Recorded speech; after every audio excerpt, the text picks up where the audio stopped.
إن الحمد لله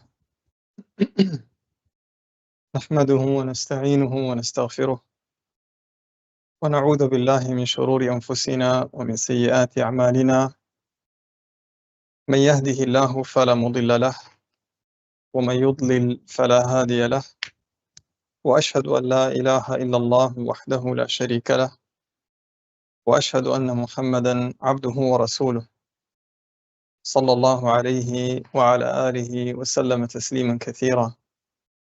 يا أيها الذين آمنوا اتقوا الله حق تقاته ولا تموتن إلا وأنتم مسلمون. يا أيها الناس اتقوا ربكم الذي خلقكم من نفس واحدة وخلق منها زوجها وبث منهما رجالا كثيرا ونساء واتقوا الله الذي تساءلون به والأرحام إن الله كان عليكم رقيبا. يا أيها الذين آمنوا اتقوا الله وقولوا قولا سديدا يصلح لكم أعمالكم ويغفر لكم ذنوبكم ومن يطع الله ورسوله فقد فاز فوزا عظيما. أما بعد, to proceed, the best of speech is the speech of Allah Azza wa Jal, and the best of guidance is the guidance of our Prophet Muhammad sallallahu alayhi wasallam, and the worst of all affairs are those affairs that have newly been added into the religion. Every newly added affair in the religion is an innovation, and every innovation is a misguidance, and every misguidance is in the fire of hell. We ask Allah to protect us from innovations, misguidance, and the fire of hell. By the praise of Allah Tabarak wa Ta'ala, we meet tonight to talk about some of the days and times, the aspects of benefit in the life of Imam Ahmed ibn Hanbal Rahimahullah Ta'ala. And before we begin,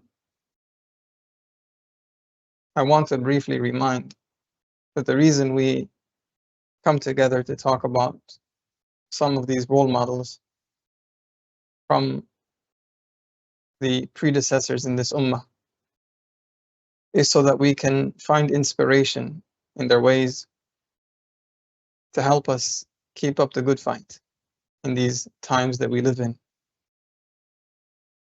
The matter is, as the poet said, كرر علي حديثهم يا حادي فحديثهم يجلو الفؤاد الصادي. Repeat to me their stories, their tales, O Hadi, for indeed their stories polish the rusty heart.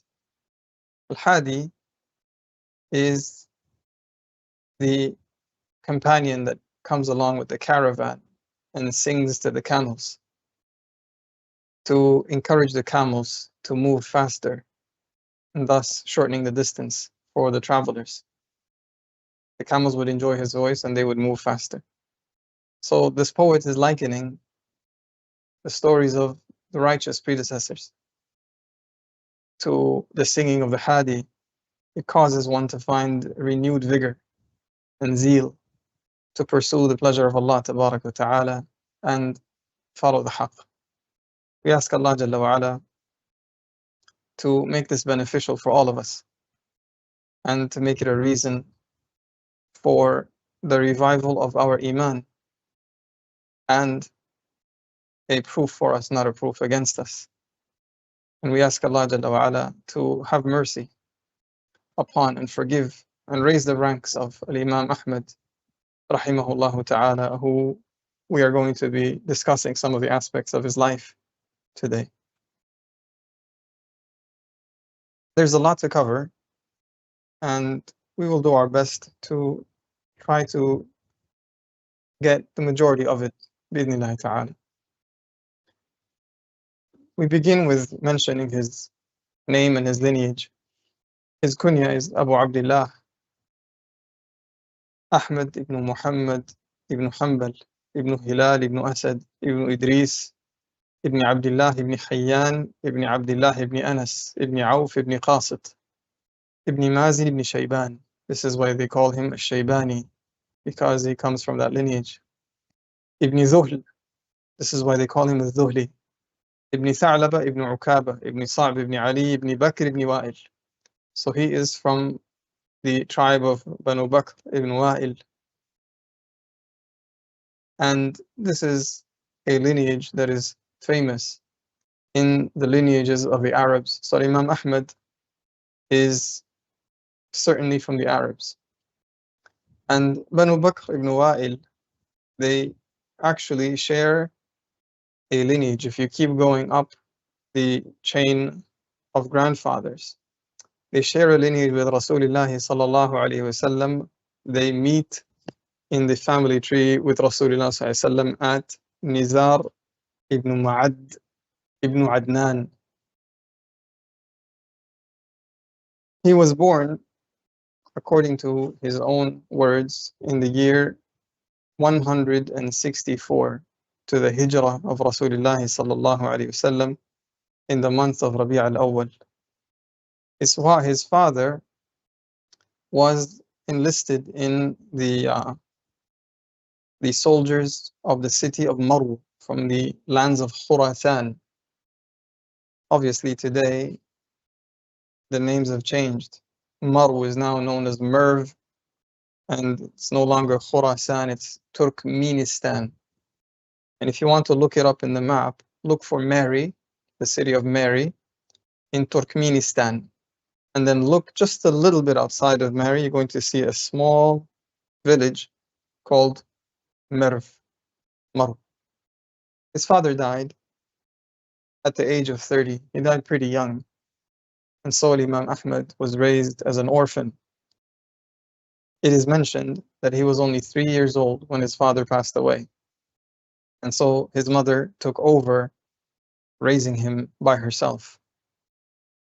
Salih, his son, narrates, he says, my father was brought from Maru in the belly of his mother, meaning his mother moved from Maru to Baghdad while she was pregnant. And this is also something that his son Abdullah narrated, that he said this about himself, that she came pregnant with me from Khurasan. Baghdad at the time was the capital of the Muslim Empire. The Abbasids, from the Khulafa of the Muslimin, had chosen Baghdad as the seat of the throne of the Islamic Empire. So Imam Ahmad was raised in the capital city of the Muslim Empire. And obviously, just like any capital, it's going to have a great deal of development. It was in fact a qibla for the people of knowledge. So knowledge was abundant and available in Baghdad in that era. That era, the era of the Abbasids, saw Islam spreading very, very strongly and profoundly. And the Muslims were conquering many lands, and the empire was only growing larger and larger. And Imam Ahmad lived through the period of the likes of Harun al-Rashid, who was followed by Al-Amin after the death of Harun, who was followed by Al-Ma'mun al-Abbasi, followed by Al-Mu'tasim al-Abbasi, followed by Al-Wathiq, and finally Al-Mutawakkil. Imam Ahmad died in the era of Al-Mutawakkil. And some of these names are going to be repeated as we keep reading the story of Imam Ahmad, especially Al-Ma'mun, Wal-Mu'tasim, Wal-Wathiq, Wal-Mutawakkil, because these four people had a lot to do with the life and the trial of Imam Ahmad. Imam Ahmad was described by Ibn Dharih al-Ukbari as an elderly man. He met him later on in life, who had hinna, and he was tall and tanned, dark tanned. what we call olive skin or tan skin, dark tan. Muhammad ibn Abbas al-Nahawi, he said, I saw Ahmad ibn Hanbal, he was handsome and he was square in his build, meaning he was even in his build, not too skinny, not too fat. He was a medium built man. And he would dye his hair with henna, but not too dark. And in his beard there were some black hairs. And I saw his clothing, they were thick, the fabric was thick and white. And I saw him wearing a turban and an izar. And Imam Ahmed talks about his beginnings in seeking knowledge. He began seeking knowledge at the age of 15 years old. That's the year that Imam Malik died. And likewise, Hamad ibn Zayd, the year 179 to the hijrah of Rasulullah sallallahu alaihi wasallam. Some of his words indicate that he may have even started younger than that, before that. He would say, ربما أردت البكور في الحديث. Sometimes I would want to go early, يعني before other people, to get a good position, a good seat, close to the shuyukh, to the mashayikh of the hadith. He said, so my mother would grab me by my clothes and she would say, wait until the adhan, يعني the adhan of al-fajr. He would want to leave while it's still dark and she would be afraid for him of leaving in the dark and potentially getting harmed. He heard from the likes of the great Imams of his era. He heard from the likes of Hisham ibn Bashir. He said that he took from Hisham ibn Bashir 3,000 ahadith before Hisham passed away. He took from Mu'tamir ibn Sulaiman, Sufyan ibn Uyayna al-Hilali, and Yahya ibn Abi Zaida, and likewise from the student of Abu Hanifa. I'm talking about Abu Yusuf al-Qadi, the judge. He took from Umar ibn Ubaid al-Tanafisi and Yusuf ibn Majishun, وجرير ibn Abdul Hamid, and Bishr ibn Mufaddal, and Abbad ibn al-Awwam, and Abu Bakr ibn Ayyash, and Abu Muawiyah al-Darir, and Gundar, and Ibn Ulayya, Abdul Wahhab al-Thaqafi, and al-Walid ibn Muslim, and even from much older scholars like Yazid ibn Harun, and Ali ibn Asim, and Shu'ayb ibn Harb. And he took from Waki' ibn al-Jarrah, and Waki' is considered from the teachers of his teachers, and he took a lot from him. And he took from Yahya ibn Sa'id al-Qattan, the great Imam, and he took a great deal of knowledge from him. And he took from Muhammad ibn Idris al-Shafi'i, and Abdul Rahman ibn Mahdi, and Abdul Razzaq al-San'ani, and Abu Nu'aym, and Affan, and Yahya ibn Adam, and others, many of the well-known scholars of the era. In fact, he took from some of his own generation, people that were known for their vast travels and meeting the mashayikh in the different lands of the Muslimin and taking knowledge. He would even take from his contemporaries, not just from those from the previous generations. In fact, Al-Imam al-Zahabi mentions that his shuyukh, his teachers, just in the Musnad are 280 some shuyukh that he took knowledge from and narrated from in the Musnad. And as for the students of Imam Ahmed, we're talking about the likes of Imam al-Bukhari and Imam Muslim and Abu Dawood and Nasa'i and Tirmidhi and Ibn Majah. However, some of them did not narrate directly from Imam Ahmed. In their books, they narrated with a man in between them and Imam Ahmed. Likewise, his two sons that were previously mentioned, Salih and his son Abdullah, both of them are from his students, and both of them were outstanding in their scholarship, and they have left behind a great deal of knowledge. Likewise, his cousin Hanbal ibn Ishaq, is from his students, and he also left behind a great deal of knowledge. And even his teachers, Even his teachers, some of them decided to learn from him and take knowledge from him because of the level of knowledge that he has reached, such as Abdul Razzaq al-San'ani and Al-Hasan ibn Musa al-Ashyab and Muhammad ibn Idris al-Shafi'i. However, al-Shafi'i, whenever he narrated from him, he would not name him. Rather, he would say, حدثني الثقة. The trustworthy narrator narrated to me, and then he would narrate on behalf of Imam Ahmed. In essence, refusing to allow Ahmed to be subjected to inquiry as we inquire about every single person in the chain of narrators. Imam al-Shafi'i was saying, you have my word on it. He is a thiqah. He is a trustworthy narrator.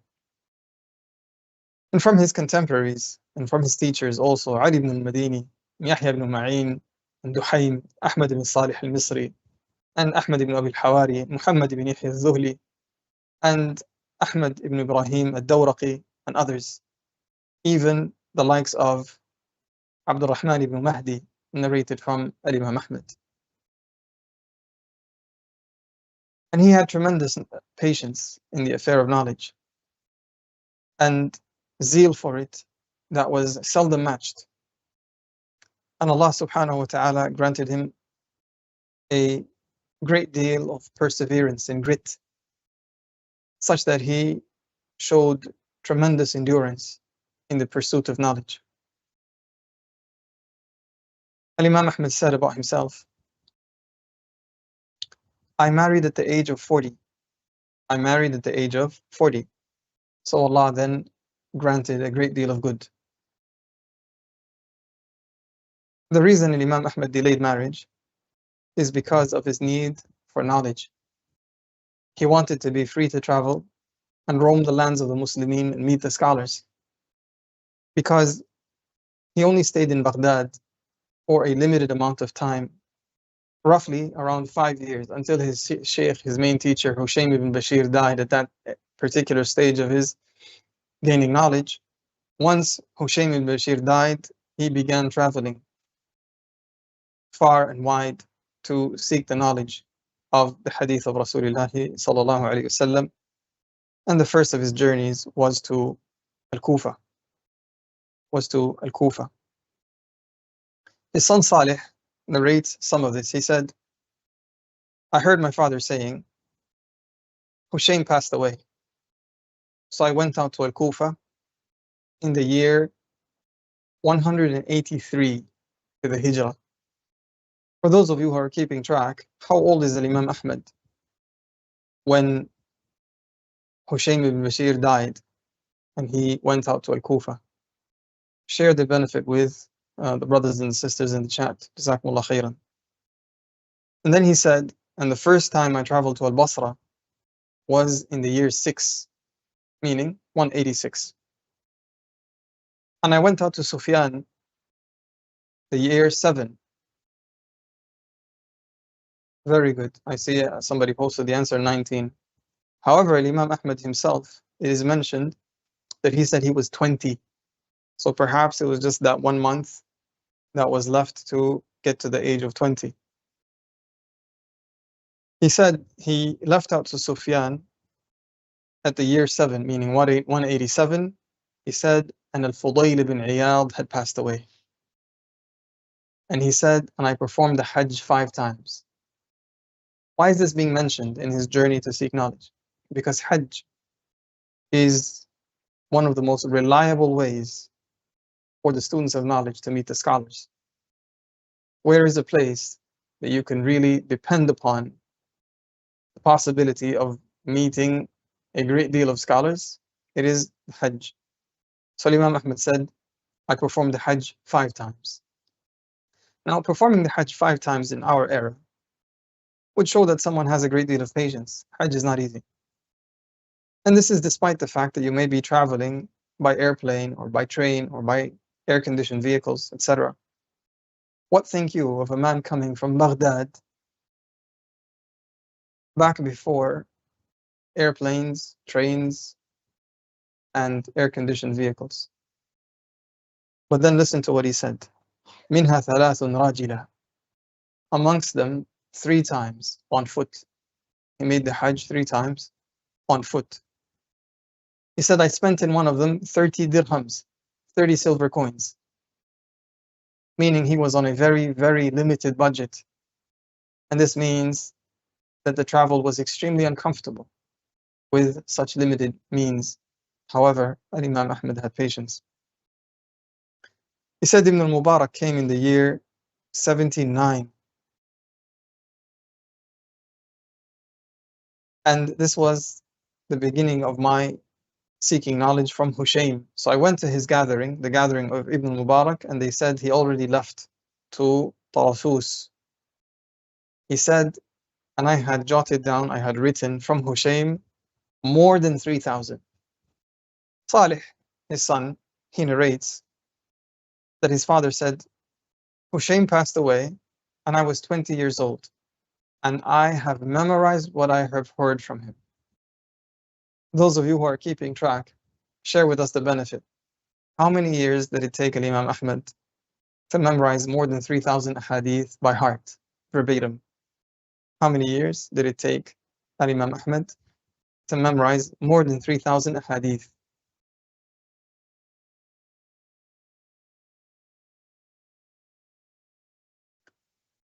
Al-Marruzi said, I heard Abu Abdullah, yani Imam Ahmed, closer to 5 years, from 179 to 183. He said, I heard him saying, and his Imam Ahmed, Hisham passed away and I was 20. So I went out with Al-Arabi. Al-Arabi is a companion of his. Together they used to seek knowledge. So we went out on foot until we got to Al-Kufa. This is potentially a 3-day journey on foot, meaning in the year 83. So we came to Abu Muawiyah and people were gathered. It was a big gathering. So he gave Al-Arabi 60 silver coins to make Hajj. So he took it and went. So I remained in a room by myself and I became lonely. I had nothing with me except for a bag in which my books were contained. Books back then, and this is also very important to make note of, were basically what we call today notebooks. His books are our notebooks. In essence, whenever they needed knowledge to be written, they would have to write it by hand. There was no bookstores that you go and buy books from. The best you can do and the closest you come to what we have today is to hire someone to write for you. He said, I used to study with Waki' ibn al-Jarrah, the hadith of al-Thawri. He goes on until he says, and sometimes he would mention 10 ahadith and I would memorize them all, yani on the spot. Waki' would mention 10 narrations and Imam Ahmed would memorize them on the spot.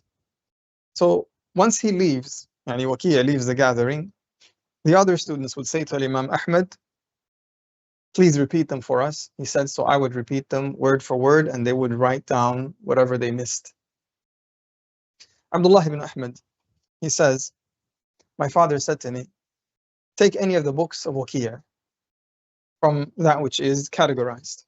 Imam Ahmed had written many books containing the hadith that he had memorized, and he had also categorized these books. From amongst the things that he had categorized are the hadith of Waki' by themselves. He said, take any of the books of Waki' that I had categorized, and then if you want, test me with the narration or test me with the chain of narrators, and I will tell you the rest. Imam Ahmed was posing the challenge to show his son how knowledge should be treated.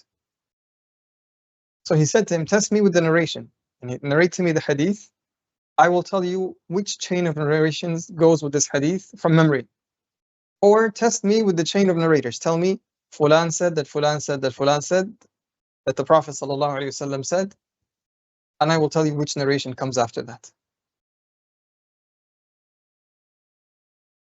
Ibn Umayr, he said, I was with Waki', and then some people came from the students or the school of thought of Abu Hanifa. So they said, there's a man here from Baghdad, yani in Kufa, there's a man in Kufa who is from Baghdad, who's talking about some of the Kufiyin. Yani he's saying things that basically don't sit well with them. So Waki' didn't recognize who they're talking about. So while we were going through this, Ahmed ibn Hanbal arrived. So they pointed at him and they said, this is the one, this is the man that we were talking about. They're complaining to Waki' about Ahmed. So Waki' said, come forth, O Aba Abdullah, treating him with respect. So they made room for Imam Ahmed. They moved aside until he could pass through. And then they began listing to Waki' all the things that they are complaining about Ahmed and his statements. And Ahmed would respond. And he would respond with the hadith, the narration, the Messenger of Allah ﷺ said. So they said to Waki', look, he's in front of you and he's saying these things. So Waki' responded and he said, a man is saying, Qala Rasulullah. What do you want me to say to him? And then he said, the correct position is whatever you said, Ya Ahmed, Ya Aba Abdullah. So the people said to Waki', the man from Baghdad tricked you. Abdullah, his son, narrates about his father. He said, Abu Zur'a said to me, your father memorizes 1,000,000 narrations. Abu Zur'a is one of the big narrators, one of the greatest narrators and memorizers of hadith in the era. He's telling his son Abdullah, your father memorizes 1,000,000 hadith. So it was said to him, what knowledge have you of this? How could you determine this? And it's such a big number, you have to provide us with some kind of proof. He said, I studied with him, meaning we revised together, and so we went through the chapters. And so after they went through this exercise, he realized the extent to which Imam Ahmed had superseded him in memorizing. And Imam al-Zahabi comments with two things on this particular story. He said, number one, this is authentic. This is an authentic chain going back to Abu Zur'a. And Abu Zur'a is a trustworthy narrator. There is no issue with regards to determining whether this is the truth or not. And then he made a second comment. He said, and the way they count 1,000,000 narrations is not by counting just the narrations of Rasulullah ﷺ. Rather, along with that, they count the narrations of the Sahaba and the narrations of the Tabi'een, the Fatawa of the Sahaba, and the likes of that. Everything that is narrated with a chain back to the generations before is considered a narration. Not only that, but every hadith that is narrated from two particular chains is no longer counted one hadith, it is two. And Imam Ahmed would sometimes have a single hadith that has 20 different chains, and as such it will be counted as 20 ahadith because of having 20 different chains of narrators. And each one would get a number and a sequence. In other words, when you understand this, you understand that the narrations of Rasulullah sallallahu alaihi wasallam that are actually authentic, going back to the words of Rasulullah sallallahu alaihi wasallam and his descriptions and the events that occurred while he was alive, you will find that the number is much, much lesser than that. And Imam al-Zahabi said not even a tenth of that, and not even 10,000 authentic narrations going back to Rasulullah sallallahu alaihi wasallam. But this shows you the vastness of the knowledge of Imam Ahmed. It was said to Abu Zur'a, who is a more prolific memorizer, you or Ahmed? He said, Ahmed. They said to him, how do you know? He said, I found that his books, in the beginning of the book, he doesn't have the names of those who narrated to him. Each particular book that he wrote, that he compiled, he would memorize the chains by heart, and he would just leave the narrations in there. He said, and I cannot do that. This is how he realized that Imam Ahmed is a more prolific memorizer than he is. He also said, Abu Zur'a, the books of Imam Ahmed were gauged, evaluated on the day he died. And they came out to 12 camel loads. This is the things that he had wrote with his hands and memorized in his chest. 12 camel loads of books. He commented, he said, none of them had on its back, these are the hadith of Fulan, or inside it had the chains, Fulan narrated that Fulan said that Fulan said. All of that he used to memorize by heart, did not need to write it down. The scholars of his era were tremendously impressed by Imam Ahmed. Ibrahim al-Harbi, he said, I saw Abu Abdullah. It was as if Allah Azza wa Jal had gathered for him the knowledge of the former generations and the latter. Ahmed ibn Salama, he narrates, he said, I heard Ibn Rahoya. This is Ishaq, one of the contemporaries of Imam Ahmed, one of the greatest memorizers and fuqaha of the Ummah. He said, I heard Ibn Rahoya saying, I used to sit with Ahmed and Ibn Ma'in, and we would study together. So I would say, what is the meaning of this? What is its explanation? And all of them would go quiet, except for Ahmed, meaning Ahmed would have the understanding and he would unlock the meanings of the narrations.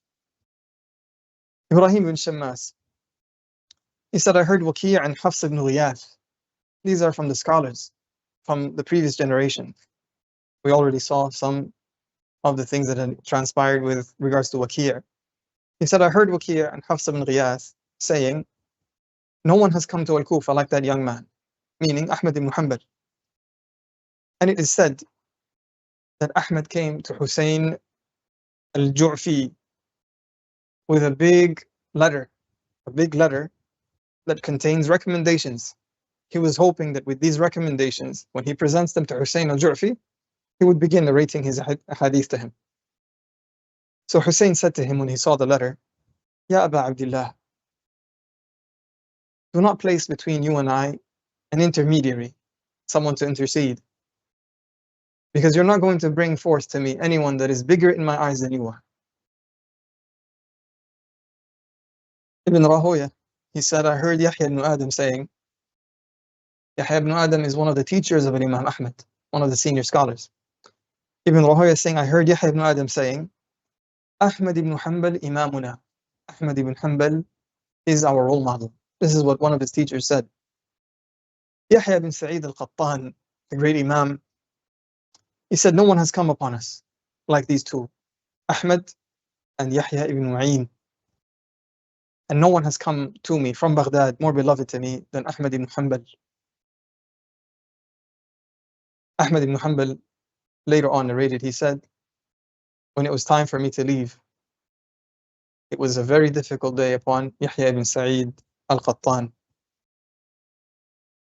Abdul Rahman ibn Mahdi, one of the greatest memorizers of this ummah, the scholars of hadith, and one of the primary students of Sufyan al-Thawri, Sufyan al-Thawri, for those of us who know, is the man that it was said about him, whoever did not see Muhammad sallallahu alayhi wasallam, you saw Sufyan. Allah's proof has been established against you. In other words, he was a man that embodied the Sunnah so meticulously and so closely that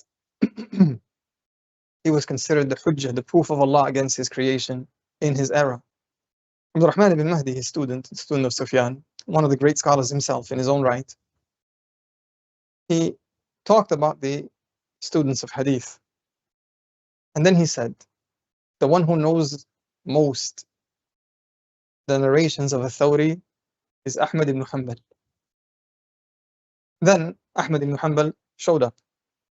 So Ibn Mahdi said, whoever wants to see the knowledge that is contained between the chest or between the shoulders of Thawri, then look at this man. Meaning, if you look at Ahmed, you see the knowledge that Thawri had. In fact, Ibn Mahdi said, I never looked at Ahmed except that I would remember Sufyan. I never looked at Ahmed except that I would remember Sufyan, يعني Thawri. The scholars would be very happy, very pleased to share their knowledge with Ahmed. They would view him as someone worth their time, their investment, and their effort. They had hope that he would be a man to carry the knowledge to the generations to come, not someone who wanted the dunya with it. Ali ibn Sahl, he narrates, he said, I saw Yahya ibn Ma'in with Affan. Affan is one of the elder scholars, one of the senior scholars, and Ahmad ibn Hanbal was with him. So Affan said, there's no hadith here today. There's no hadith here today. So Yahya said to him, you're going to turn Ahmad ibn Hanbal back? You're going to turn him away after he has come to you? So Affan said, the door is locked and the maidservant is not here. Yahya said, I will open the door. So Yahya ibn Ma'in goes close to the lock and he starts whispering something, and the door unlocks. So Affan said to him, and you're a locksmith too? And then he narrated to them. Al-Marruzi, he said to Ahmed,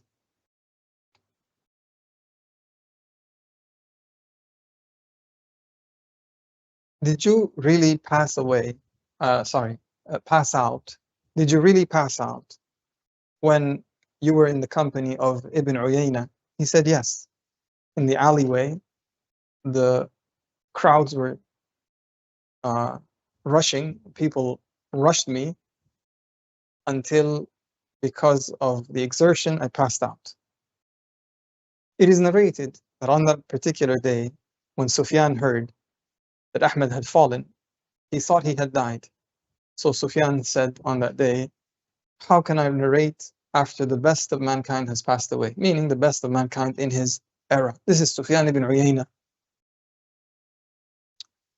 And his opinion regarding Imam Ahmed, one of his students, he considered him the best of the people of his era. Abdullah ibn Ahmed, he narrates, he said, I heard my father saying, I arrived at Sana'a.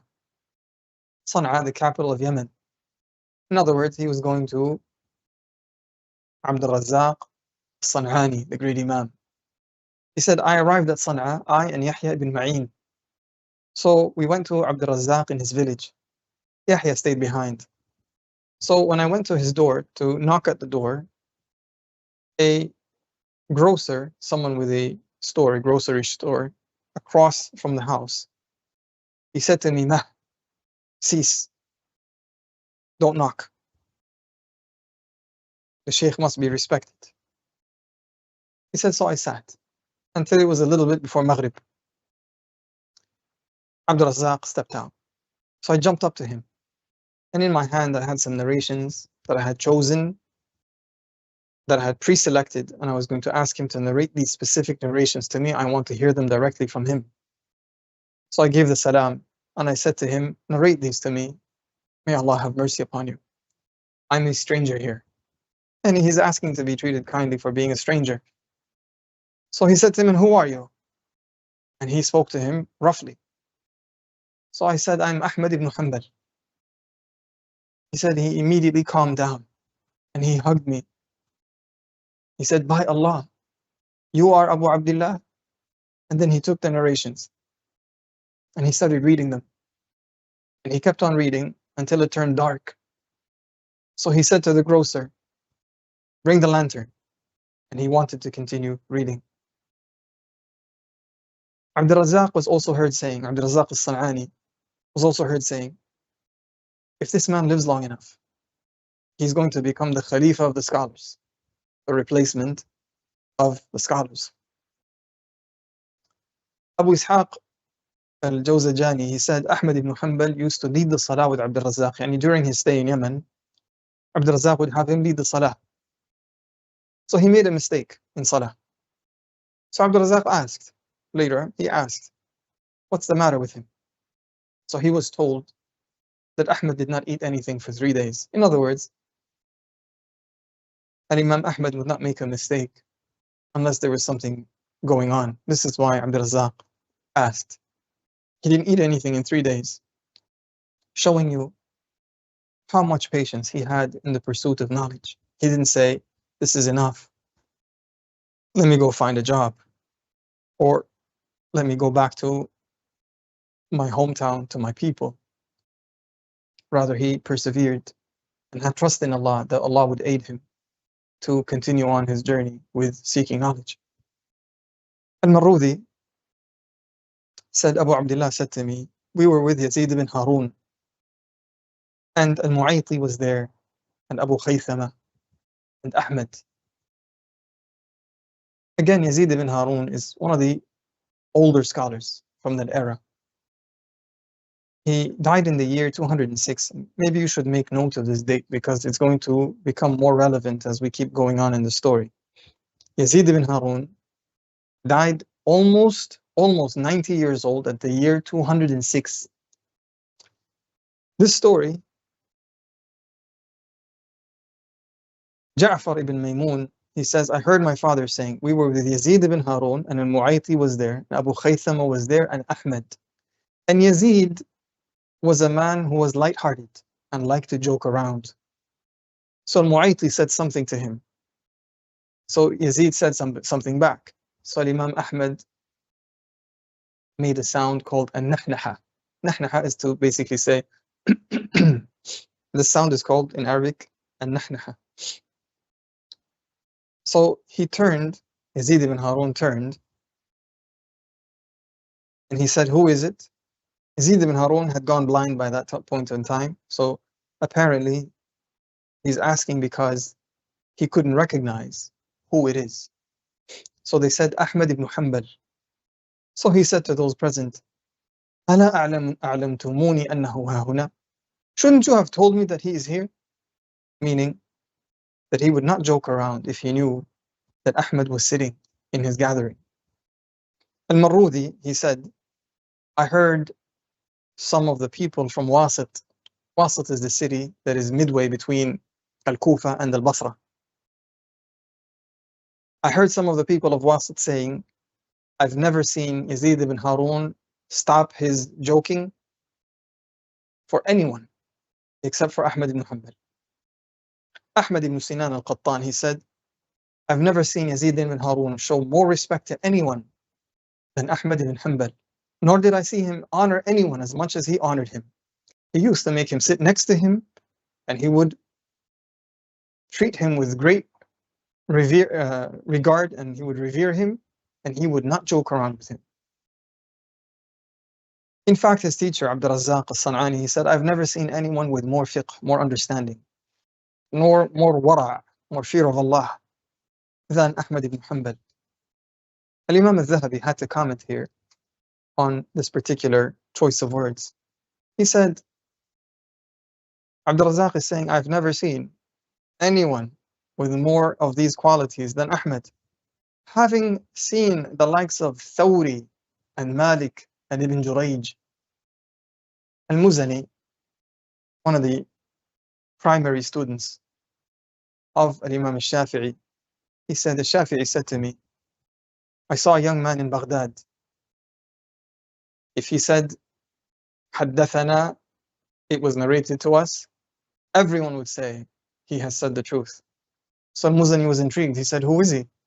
He said, Ahmed ibn Hanbal. Harmala, he narrates that al-Shafi'i said, I left Baghdad and I left behind no one better, nor more knowledgeable, or more insightful, or more fearful of Allah than Ahmed ibn Hanbal. AbouZeid al-Qasim ibn Salam, he said, I consider it part of my religion to mention Ahmed, meaning with good. I've never seen a man more knowledgeable of the Sunnah than he. This is AbouZeid al-Qasim ibn Salam. He is who he is in knowledge. Al-Hasan ibn Rabi', he said, I find no similitude for Ahmed except for the like of Ibn al-Mubarak in his conduct and in his demeanor. Ibn al-Mubarak is Abdullah ibn al-Mubarak, Shaykh al-Islam, the Imam of the Muslimin of his era. Hassan Rabi' is saying, I find no similitude for him amongst the people except for Ibn al-Mubarak. Muhammad ibn Hussein al-Almati, he said, we were in a gathering that included Yahya ibn Ma'in and Abu Khaythama. And so they started mentioning some of the virtues of Ahmed. So a man said, فَبَعْضُ هَذَا. A man present said, maybe you should say less than this. This is too much. This sounds like exaggeration. So Yahya responded, he said, and praising Ahmed is something that is to be frowned upon. If we spent our whole gathering talking about Ahmed and his virtues, we would still not have finished mentioning all the good that is in him. Al-Muzani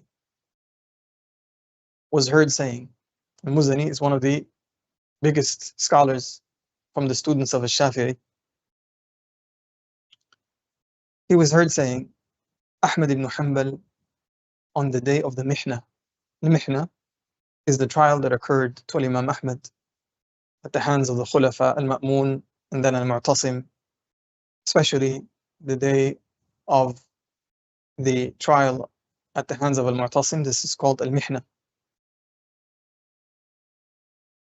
Al-Muzani was heard saying, Ahmed ibn Hanbal on the day of the Mihna, and Abu Bakr, meaning As-Siddiq, on the day of the apostasy, and Umar on the day of the Saqifa, meaning the Saqifa of Bani Sa'ida, and Uthman on the day of Ad-Dar, meaning when Uthman was assassinated, and Ali on the day of Siffin, meaning the battle of Siffin. Al-Muzani is basically saying, these are the great days of Islam. These are the days in which the deen of Allah Azza wa Jal was preserved at the hands of these tremendous men. And he included Ahmed in a list that includes the 4 rightly guided caliphs after Rasulullah sallallahu alayhi wa ala alihi wa sallam. With your permission, I would like us to take a 10-minute break and then resume. If everyone present does not have an issue with this, inshallah, this is what we're going to do. We will resume exactly at 10:30 Mecca time. For those of you in the UK, that will be 8:30. For those of you in Eastern time zone, that will be 3:30 p.m. So inshallah, let's take a break, and we will resume bi'idhnillahi ta'ala at 10:30 Mecca time.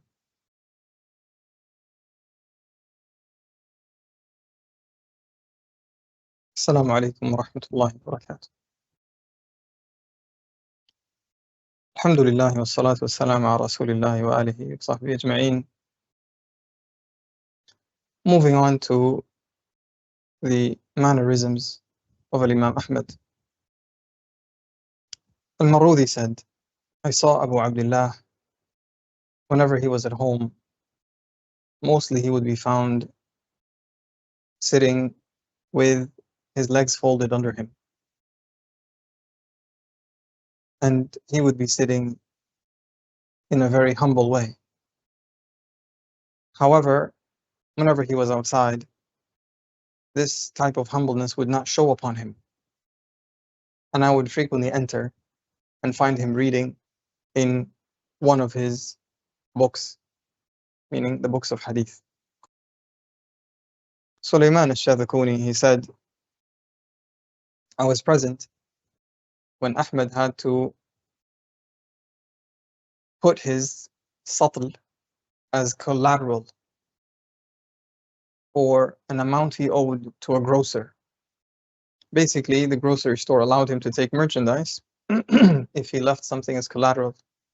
So he put a satl type of vessel that basically looks like a bucket. It has a handle, but it's smaller, in Yemen. So when he brought the payment, the grocer put out 2 vessels. And he said, take yours from amongst these 2. So Ahmed couldn't recognize which one was his and which one was not. So he said to the man, it's halal for you. and the payments I just made is halal for you. And he left it all and went. He was afraid of taking something that was not his. الشافعي said to al-Rashid, يعني Harun al-Rashid, the Abbasid Khalifa, Rahimahullah, Yemen needs a judge. So Rashid said to him, choose a man and we shall appoint him. He trusted al-Shafi'i. He said to him, choose a man and we shall appoint him. So al-Shafi'i said to Ahmed, and Ahmed was at the time studying with al-Shafi'i amongst many other students. He said to Ahmed, won't you accept being a judge in Yemen? So he refused vehemently. And he said to the Shafi'i, the only reason I come to you is to learn the knowledge that would make me less interested in the dunya and make me more concerned about the hereafter. And now you are commanding me to become a judge. If it had not been for the knowledge, I would not speak to you after today. Shafi'i became shy of this interaction. Arim said, Ahmed left his wealth with me, his nafaqa, meaning his travel expenditures. So I said to him one day, Ya Aba Abdullah, I've heard that you're from the Arabs. So he said, Ya Aba Nu'man, we are poor people. And he kept refusing to answer the question until he left, having said nothing to me. He refused to admit of the lineage, the noble lineage that Allah subhanahu wa ta'ala had granted him. Abdul Malik ibn Abdul Hamid al-Maymuni, he said, I know that I've never seen anyone more clean and more invested in his upkeep and hygiene in himself, regarding his mustache, regarding his hair and his bodily hair, and more pristine in his clothing, keeping them immaculately white than Ahmed ibn Hanbal. His clothing were middle clothing, meaning not too cheap and not too expensive. And he also mentioned the type of fabric he would wear. It wasn't too fancy and it wasn't too drab. It was, again, middle clothing, amongst other things he said. Al-Marudi said, I allowed a Christian to enter upon Abu Abdullah. He said to him, indeed, I've been wishing to see you for years. Your remaining amongst us is not just for the upkeep of Islam. Rather, it is for the upkeep of all creation. And there's none of our companions except that he is pleased with you. Al-Marudi said, so I said to Abu Abdullah, indeed I hope that you are a man who people are making dua for him all across the lands. So he responded and he said, Ya Abu Bakr, if a man knows himself, what benefit is the speech of the people? Imam Ahmed was humble. He viewed himself to be of lowly status. He did not see in himself what people saw in him. Abbas al-Duri, he said, Ali ibn Abi Fazara, a neighbor of ours, said, my mother had been disabled for 20 years. So she said to me one day, go to Ahmed ibn Hanbal and ask him to make dua for me. So I came and I banged on the door and he was in his alley. So he said, who is it? I said, I'm a man who was requested by his disabled mother to ask you for dua for her. So I heard the speech of an angry man, meaning from behind the door, saying, we have more need that she call upon Allah for us. So I turned away to depart. An elderly woman soon came out and she said, I left him behind making dua for her. She wanted to calm this man and make him feel good because of the way he had heard that Imam Ahmed speaking. So she wanted to let him know that although Imam Ahmed said this, he still obliged and made dua for her. I left him behind making dua for her. He said, so I came home and I knocked on our door. Out of courtesy, he's knocking on the door so he doesn't enter upon his mother and she's uncovered or anything like that. Although she's disabled, she may still need a minute or so to put on her garments or so on and so forth. He said, so my mother came out walking on her 2 feet. Hanbal said, I saw Abu Abdullah, whenever he wanted to get up from a gathering, he would say to those present, if you all wish, meaning as if he is taking permission from people before he leaves and departs. Yahya ibn Ma'in, he said, I have not seen the like of Ahmed. We have kept his company for 50 years. For 50 years. And never did he brag with anything and show off to us anything, despite the many virtues that existed in him. Imam Ahmed was upon the way of those who preceded him from the people of knowledge and worship. As for his worship, Abdullah ibn Ahmed, he said, my father would pray every day and night, 300 units of prayer. So when he became ill from those lashes, he's talking about the mihna when Imam Ahmed was whipped, he became weakened. So he dropped down to 150 units of prayer every day and night. Al-Marudi said, Ahmed said to me, I've never written a hadith except that I've applied it up to the point that I found that the Prophet ﷺ had someone perform al-hijama for him. Hijama is blood cupping or wet cupping. And he gave Abu Tayyibah a dinar, a golden coin. Yani the hajjam that performed the hijama for Rasulullah ﷺ, Abu Tayyibah radiallahu anhu, the Prophet ﷺ gave him a gold coin. A gold coin is a small fortune. It's not a small amount of money. Back in the time of Rasulullah ﷺ, it's enough to buy 2 sheep. This is not a small thing to give to a hajjam. Very, very high price. The price of hijama is not even a fraction of that. But the Prophet ﷺ, he gave Abu Tayyibah a golden coin. He said, I read this hadith. So I had given the hajjam a dinar, a golden coin, when I made hijama. This is how much Imam Ahmed was keen on applying the knowledge that he learned. Abdullah bin Ahmed said, my father would recite every day a subur. A subur. Subur is 1/7 of the Quran. In essence, he would read the whole Quran cover to cover in a week. And he would then start all over again and finish it in a week. Every day he would read a subur, a 1/7 of the Quran. He said, and he would sleep a very light sleep immediately after Al-Isha. And then he would get up and remain up till the break of dawn, making salah and dua.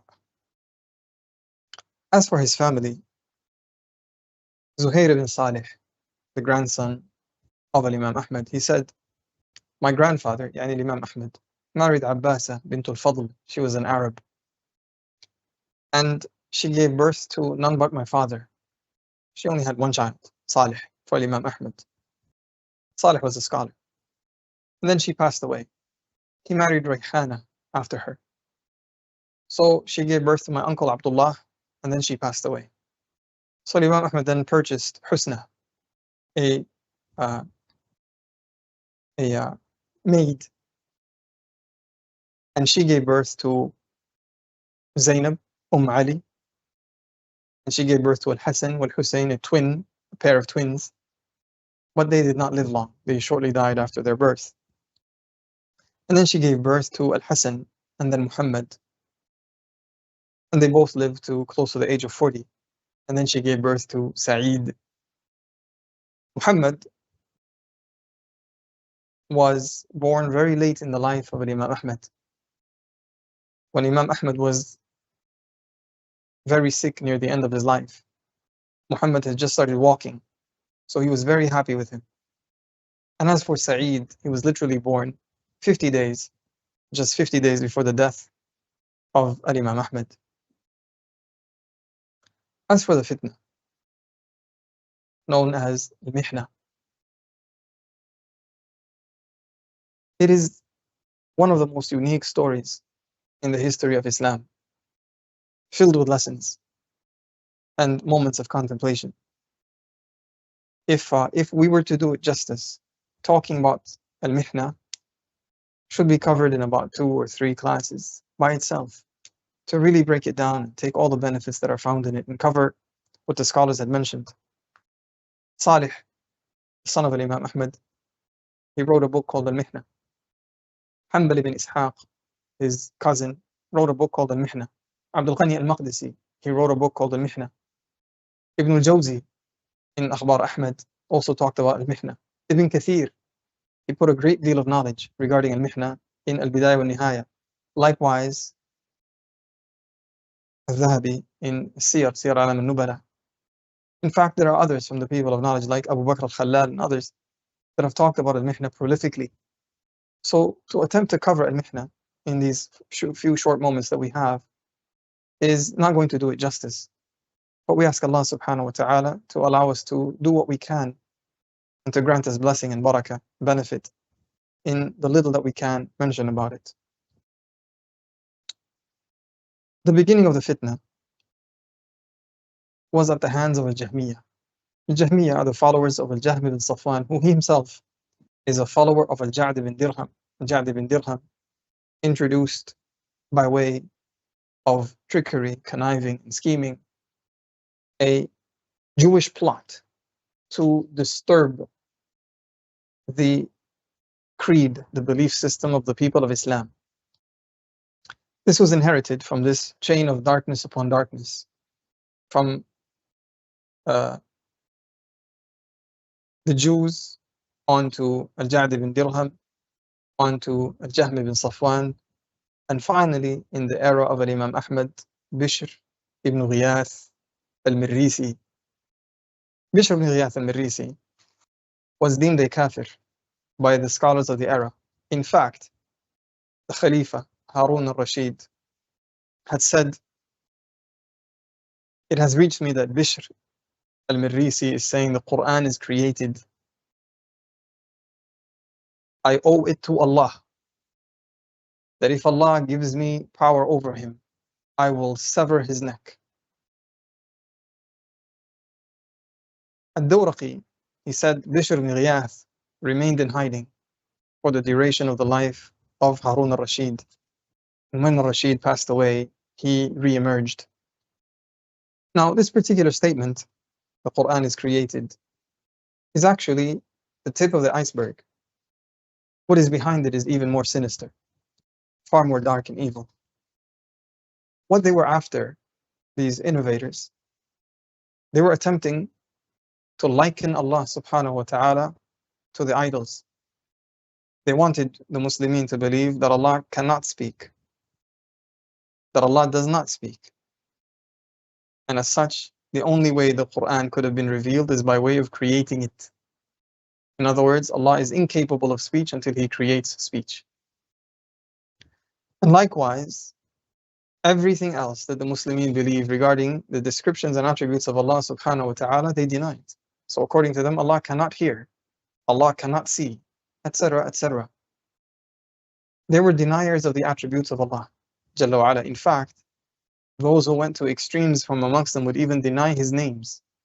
They would even reject the names of Allah, Al-Asma'ul Husna, the most beautiful names that belong to Allah. They denied and rejected that. In essence, they were kuffar, dressed like Muslims, speaking like Muslims, debating with Muslims, and attempting to misconstrue and misrepresent the texts of the Quran and the Sunnah. They were a sect of evil, carrying darkness upon darkness, turning the people away from the path of Allah subhanahu wa ta'ala. The word of the scholars was unanimous in labeling them as disbelievers, in fact heretics, blasphemers, who were the enemies of Allah and the enemies of His Messenger sallallahu alaihi wasallam. Notice how Ibrahim al-Khalil, the great prophet and messenger of Allah, said to his father, "Ya abati lima ta'budu ma la yasma'u wa la yubsiru wa la yughni anka shay'a."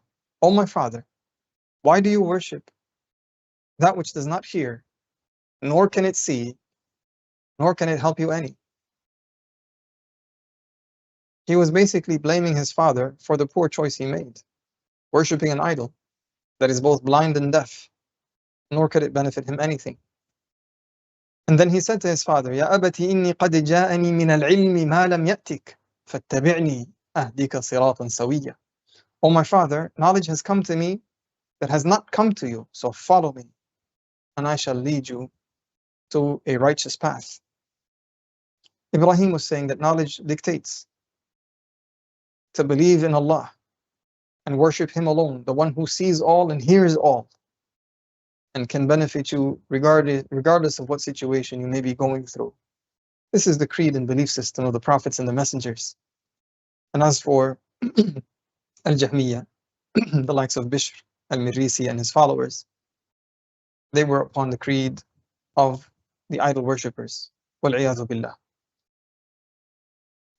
As-Suyuti, he said, in the year 12 after 200, Al-Khalifa al-Ma'mun began declaring, making open claims to the creed that the Quran is created.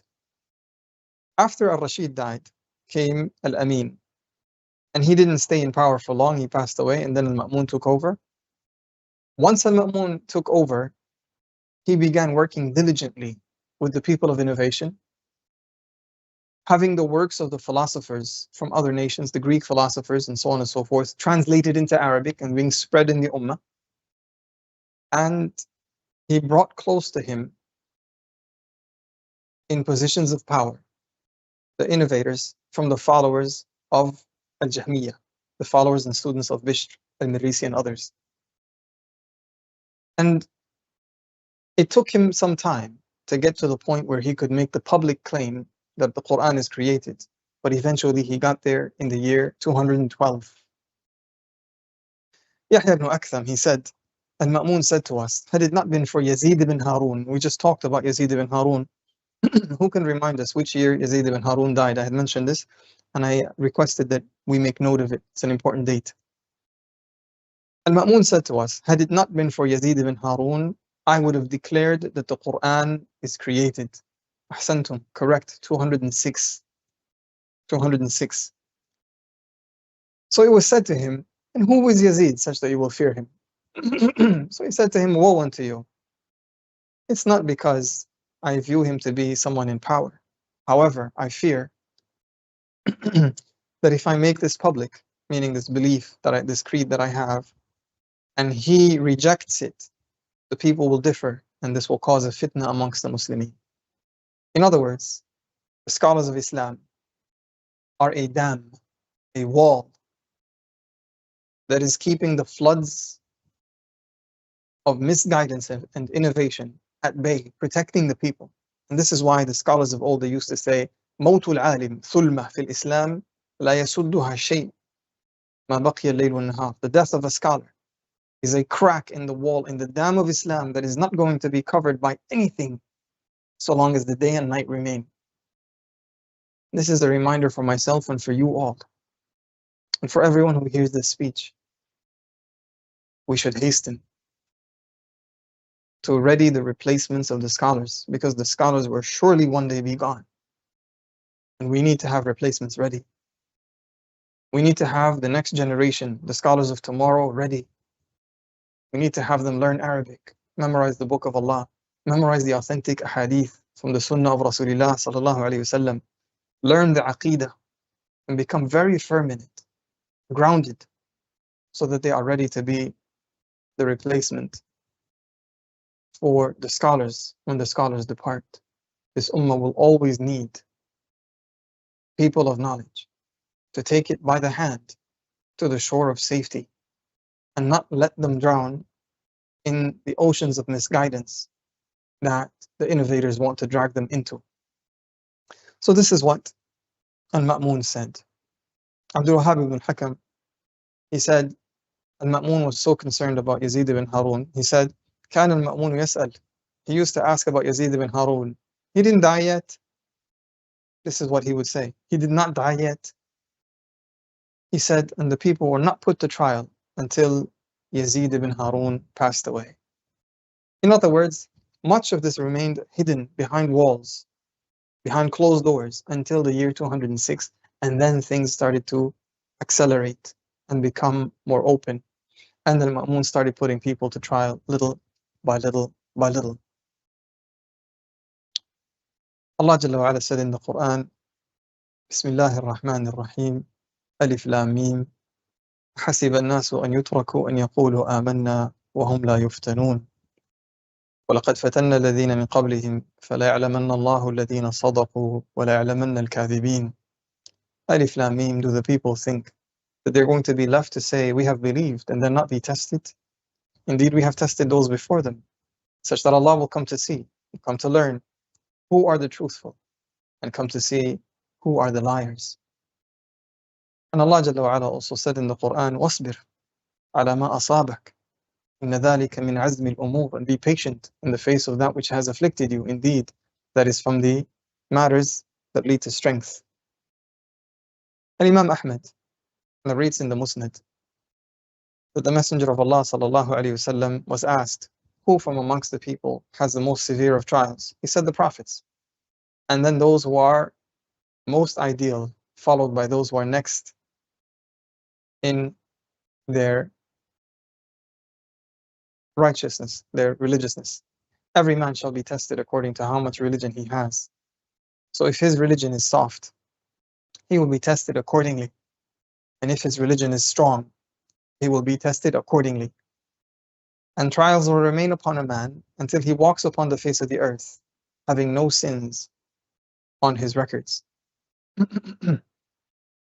These are some of the texts that tell us that this is the sunnah of Allah subhanahu wa ta'ala regarding the righteous. They must be tested, such that Allah will come to see who are the truthful and who are the liars. This is something inescapable. The prophets and all those who walk the path of the prophets must be put to trial. When Al-Ma'mun became the Khalifa, these innovators surrounded him and they became his company, and he put them in positions of power. And it just so happened that he went out to Tarsus to invade the Romans.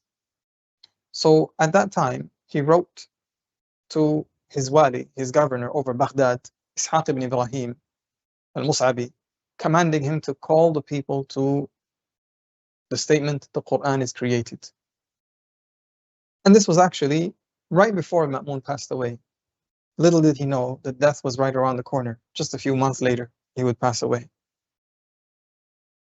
So when this particular message reached Ishaq ibn Ibrahim, the governor of Baghdad, he began to summon the scholars of hadith, group by group, and test them, put them to trial. Some of them were jailed, some were tortured, some of them had their government stipends stopped. Different tactics of applying pressure to them, and many of them ended up giving up and obliging. Many of them gave up, and they agreed to the statement the Quran is created. However, amongst those who refused to say the Quran is created is Imam Ahmed, and likewise Muhammad ibn Nur al-Jundi Saburi. Both of them refused to buckle, and so they were put together on a camel, one camel, as if they are merchandise, one on the right side bag and one on the left side bag of the camel. And they were taken to the Khalifa. On the way, on the journey, a man came from the Bedouins, a worshipper called Jabir ibn Amir. He gave salam to Imam Ahmed, and he said to him, Ya hada, innaka wafidun nas, fala takun shu'man alayhim. You are the emissary of the people, so do not be an emissary of bad omens. Wa innaka ra'sun nas al-yawm, and today you are the head of the people. So beware of responding to this call.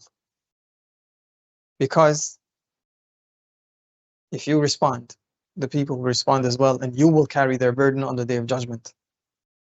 And if you love Allah, then be patient upon that which you are upon. There is nothing between you and Jannah except being killed. And if you do not get killed, you will die anyways. And if you live, you will live praiseworthy.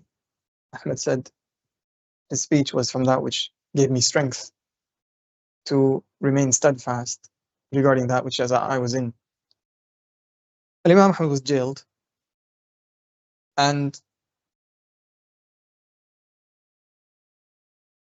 he remained in jail for a long time. Al-Ma'mun had sworn that he would kill him with his own hands. But soon thereafter came the news that Al-Ma'mun died.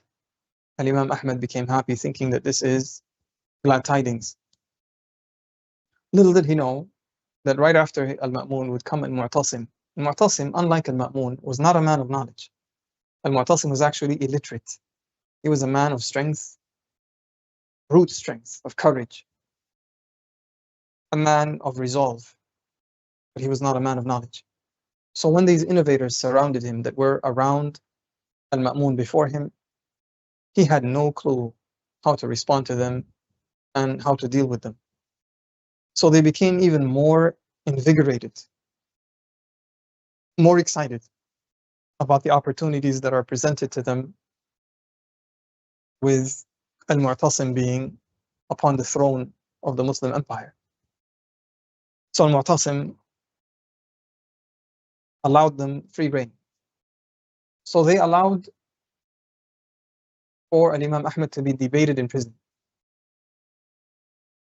Imam Ahmed was summoned to the court of Al-Mu'tasim, and before being brought, they had people debate him and apply pressure to him. And messages were sent to him that you're not going to be summoned to be killed. You're going to be summoned to be whipped. Whipped to no end. Imam Ahmed used to say, I'm not afraid of death. I'm afraid of the whip. He's afraid of the whip because being killed a martyr, there's nothing wrong with it. But the whip may potentially lead him to buckle, give in, and say the words of kufr. And he did not want to be from those who said these words. Yes, there is room in Islam to say these words, because if Allah Azza wa Jal sees in a slave's heart that he is firm and tranquil upon the faith, then what people extract out of you through torture means nothing. But Imam Ahmed hated for there to be no one who stood firm in this ummah. The Prophet ﷺ narrated that there were people before us who a hole would be dug into the ground and they would be put into it, and their flesh would be combed with combs of metal off of their bones, and they would still refuse to leave their deen. And Imam Ahmed hated for there to be no one like this, of this caliber, in this ummah. All the scholars left and right were giving in, were buckling down and saying the words of kufr. Some after a little bit of torture, some after a little bit of time in jail, and some for even lesser than that. And he hated for there to be no one to stand up for the cause of Allah Tabarak wa Ta'ala. And he was tremendously impressed by Muhammad ibn Nur, who was very young, and his knowledge was not as vast as the knowledge of Imam Ahmed, and yet he was extremely firm in the matter of the deen of Allah subhanahu wa ta'ala. Shortly after that journey began, Muhammad ibn Nur died, and they allowed Imam Ahmed to lead Salat al-Janazah on him. And Imam Ahmed hoped that he would have good waiting for him on the other side. The point is, Imam Ahmed was being debated in prison, and they started applying pressure, many tactics. For example, every night after they finished debating with him, they would add to his weights. The shackles would be increased. Night after night after night, it got to a point where the weight was so much that he could no longer move normally. He would always feel that he was on the verge of tipping over and falling on his face. So he ended up taking the rope known as the tikka of the sarawil. He was wearing sarawil, a type of pants that requires a type of rope to tie the waistline. So he took that out and he used it to tie these weights of metal that were being put on him so that he can carry them better. So one night passed, second night passed, third night passed. And then finally, they brought him to the house of the Khalifa. When he entered the house of the Khalifa, Al-Mu'tasim was surprised to see Ahmed. He was convinced by those around him that he was a young man. He said, "This is not what you've described to me." And then he didn't speak for a long time to Imam Ahmed, not knowing how to deal with him. He could see clearly that this was a man of great respect and knowledge. So finally Imam Ahmed spoke, and he said, "May I speak?" He said, "Speak." So Imam Ahmed spoke to him with very kind words, with great respect. And he narrated to him narrations from Rasulullah sallallahu alaihi wasallam and reminded him of what it is that is the right of Allah Azza wa Jal in the deen. And then he expressed his belief in everything that he narrated to Al-Mu'tasim. He said, "For what reason then am I being taken? Am I being tortured?" And Al-Mu'tasim was so convinced of what he had heard that he said to the people around him, "Didn't I tell you to stop this fitna? Didn't I tell you to no longer test the people?" And then he said to Ahmed, "If I had not found you locked up by the one before me, I would have had nothing to do with you." He was clearly confused, Al-Mu'tasim, and didn't know what to do with Imam Ahmed. But those around him continued to attempt to egg him on. So they said words, "O commander of the believers, he is ضال مضل مبتدع. He's misguided and a spreader of misguidance, an innovator." Some of them would even go so far as to say he's a kafir. So finally Mu'tasim said to them, "Debate him." So they began debating with Imam Ahmed. Sometimes they would use philosophy, and Imam Ahmed would say, "I have no idea what you're talking about." Sometimes they would bring verses from the Quran or a hadith from the Sunnah. And when they did that, Imam Ahmed would overcome them with arguments and proofs. For example, they said, Allah Azza wa Jalla said, "Inna ja'alnahu Qur'anan Arabiyya." Indeed, we have made it an Arabic Quran. How could it be made if it is not created? So Imam Ahmed said, فَجَعَلَهُمْ كَعَصْفٍ مَأْكُولٍ. So he made them like eaten stalks. Were they created that way? He refuted them with this tremendous refutation from the Quran, where the word ja'ala is used for something that is not created, but rather made after being created initially in a different form. So he showed them that the word ja'ala means made, not just created, as they said. They used other proofs. And he responded to them from the Quran. And Al-Mu'tasim became even more convinced that this is above what he can handle and rule in. Many points came where Al-Mu'tasim pleaded with Imam Ahmed. He would say to him, "Ya Ahmed, say anything that would allow me to set you free. I will come and set you free with my own hands.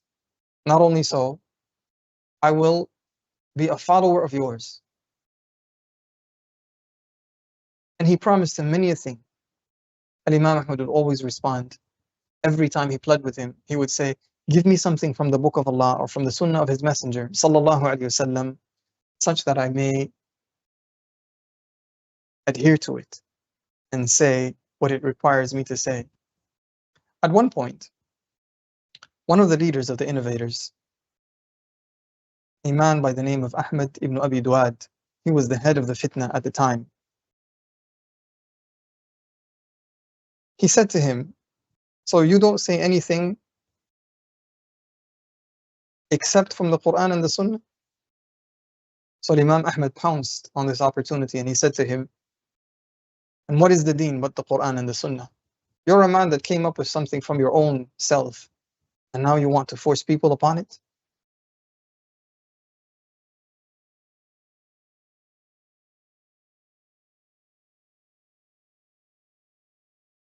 And Imam Ahmed was sent back that first day, and they had gotten nothing from him. And then they brought him back the second day, and they debated with him from the morning, and the day ended in the same fashion. They got nothing from him. And then they brought him back for the third day. And this is where Imam Ahmed saw that things were different. The third day that he was brought back before Al-Mu'tasim, he saw that there were many men standing with swords, and some with the gear of war. He saw that there were men with whips, and the abode of the Khalifa was filled with people. Imam Ahmed had a feeling before then that something was up that third day. So he removed the tikka that he had, the little rope that he had tied his weights and his shackles with. He removed it and put it back around his waist. He was afraid that something would happen and his clothes would be torn off of him. And instead he borrowed a thread and he tied the weights and the shackles with. And given how much time we have left tonight, I think this is a good point at which to stop. And we ask Allah subhanahu wa ta'ala to make what we have heard and said beneficial for all of us. And we ask Allah Jalla wa ala to have mercy upon Imam Ahmed. And inshallah we will resume soon, and we will continue the rest of the portion that remains. It is not a lot, inshallah, from the points of benefit. This brief look at the seerah of Imam Ahmed. سبحانك اللهم وبحمدك نشهد أن لا إله إلا أنت نستغفرك ونتوب إليك اللهم اغفر لنا ذنبنا كله دقه وجله علانيته وسره اللهم إنا نسألك الهدى والتقى والعفاف والغنى وصلي اللهم وسلم وبارك وأنعم على عبدك ونبيك محمد وعلى آله وصحبه أجمعين. السلام عليكم ورحمة الله وبركاته.